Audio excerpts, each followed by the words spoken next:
How's it going, ladies and gentlemen? Welcome back to another episode of Hashtag Career Conversations with Sergeant Williams. So I'm here today with Staff Sergeant Dyer. He's coming to us from Elmendorf Air Force Base in Alaska. And we're going to talk to him a little bit today about his background, his career field, and his experiences in the Air Force. So start us out, Sergeant Dyer. Give us a little personal background on you. Yeah, sure. My name is Staff Sergeant Casey Dyer. I grew up in southern Oklahoma. Small town called Duncan is where I call home. I've been stationed up here at Elmendorf for about a little over 4 years. I ended up extending up here and will be up here for a total of about 6 years when it's all said and done.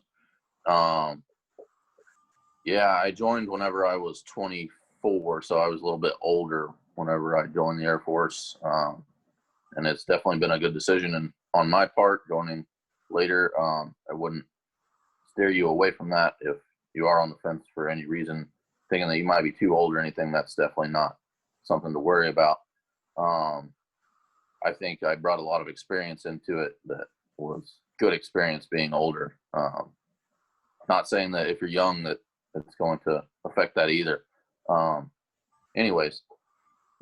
So grew up in Oklahoma, been up here at J-Bear for a while. My job that I'm currently in, I'm a ammo troop. So I guess the technical name for that is Munitions Systems Technology. I've been in that for about almost 5 years now. And it's a pretty good job. Deal with like bombs and missiles and large ammunition that the aircraft shoot. We also will store and maintain other rounds and stuff for like the cops on base, or any units coming in from maybe the Marines or any other units that get TDY'd or something to our base. We'll store and handle their munitions for them and take care of them.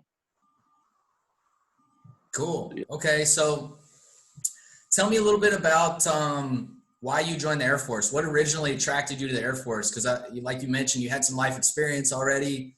What was the turning point, and what did you look into in the Air Force that said, I think this would be a good option for me?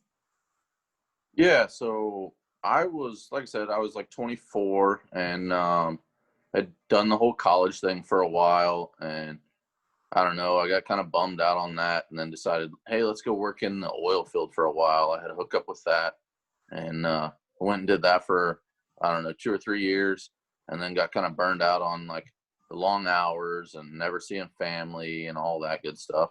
So then I was like, you know what, I'm gonna go back home and I'm gonna start like working out and just get really fit. And then I come from a family that is basically a military heritage family. Essentially every man in my family has been in the military since World War II. So I was like, okay, I'm going to do this, and talk to all the different guys in my family and even women too. Had a couple cousins that are females and they were also in the military as well, and kind of took their advice and ended up joining the Air Force. The main reasons I decided to join, I needed something to do. I was a little older and couldn't just sit around and let the bills stack up. And then the opportunities that the Air Force provides me was another main reason. Like educational benefits to me is huge. Like I said, I was going to college. I got student loan debt and everything else that stacked up from that. And then my recruiter started telling me like, hey man, you come in and join the Air Force, we'll offer you this program called tuition assistance. Tuition assistance allows you to use up to $4,500 a year to go to school. That's 6 classes a year right now. And that's pretty solid. With that, I was super gung-ho on getting my degree, even though I was a little bummed out in the past about school. Seeing all my friends excel and succeed and like go way beyond where I was at the time definitely made me want to finish that degree up and see what I could do. Awesome.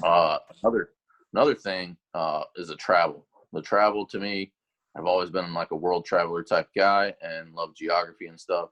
So getting to go to different places, like right now I'm stationed in Alaska. I would have never guessed I would have ever visited Alaska in my lifetime. But if you do get a chance, check it out. It's a great place. Yeah, I've heard.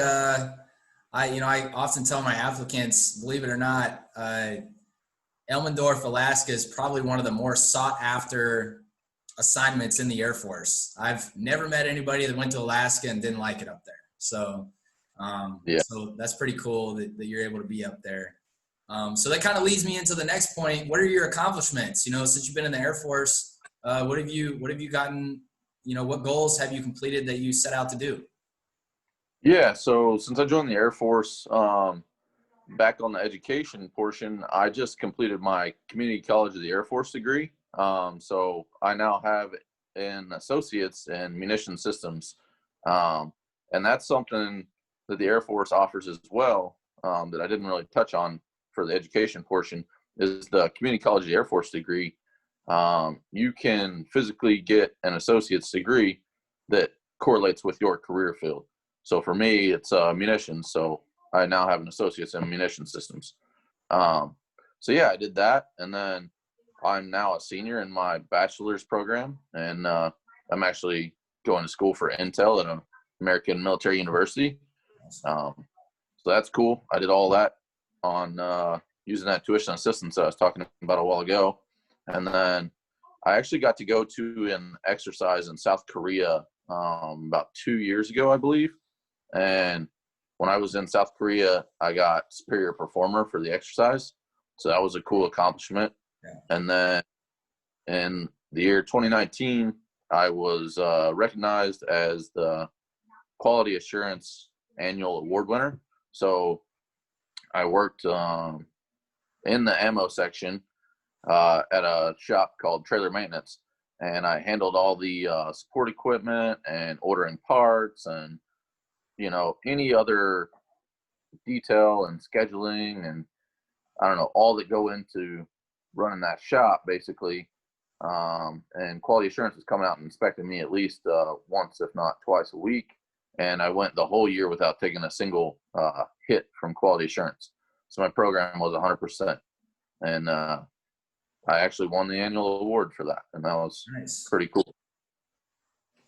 Yeah, so you brought up a few really good points. So community college of the Air Force, we're the only branch that has our own community college and actually awards our members associates in applied science degrees in whatever their career field is. Accredited regionally by the Southern Association of Colleges and Schools. It's got the same accreditation as big universities like Duke University. So Sergeant Dyer was able to take the credits that he earned from his training in the Air Force and transfer them to a four-year university and knock out his bachelor's degree in a shorter time than what you would normally have to. So it's pretty cool. I noticed on your uniform, you've got 2 AFSC or job badges. Did you have another job previous to this one in the Air Force? No, so actually, let's see. So the first one is the maintenance badge. Okay. And then since I'm ammo, we have our own special duty badge. Okay. But we have to wear the maintenance badge to be authorized to wear the ammo badge. Perfect. So cool. That's something that just came about with our last career field manager. He was very big on trying to get us our own duty badge. So that's very something good. He got done. Very cool. So that's something that you guys can see on my uniform as well. This is my job badge on here. It's something that people ask about a lot is what's everything on the uniform mean. So with the new uniform we call OCPs, as you can see on Sergeant Dyer's uniform and mine, we went back to wearing unit patches. So you're going to get a patch on your uniform that represents your unit. And then on the other side, you'll have a patch that represents your major command, or what we call MAJCOM. And so you'll see those on the other side. So it's pretty cool. So anyways, just to wrap it up, do you have any advice for anybody that's either on the fence about joining or anyone that's in the delayed entry program that's definitely going to be a future airman? I think the advice that I would give is don't be shy in any opportunity that comes at you. I recently just went to the PME Center and finished up my I can't think of the name of it now, the course to be a staff sergeant. Yeah, ALS, Airmen Leadership School. Yeah. And when I walked in, I was like, not really wanting to volunteer to do anything too crazy. You know, I was just like, I'll just ride this out.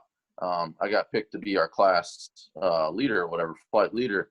And I don't know, it turned out being like a really good thing for me and boosted my confidence and actually helped me out a lot, I think, in my everyday career. So I would say if you're provided an opportunity, take it. Don't hold back on that. Don't be shy. You'll learn and grow so much more if you just step out of that comfort zone a little bit and take the chances that are afforded to you. It was the same thing whenever I went to South Korea. I was a little nervous about going to Asia. I'd never been to Asia. Don't speak any of the language, but I absolutely had a blast there. And I stepped up when they asked if I would go. So Awesome. that's my advice. Well, thanks for being with us today, all the way from Alaska. I know there's a time difference and everything. Appreciate your time, and hopefully this is beneficial to some of our viewers. And it's been another episode of Career Conversations. Staff Sergeant Casey Dyer, Tech Sergeant Casey Williams. We're out.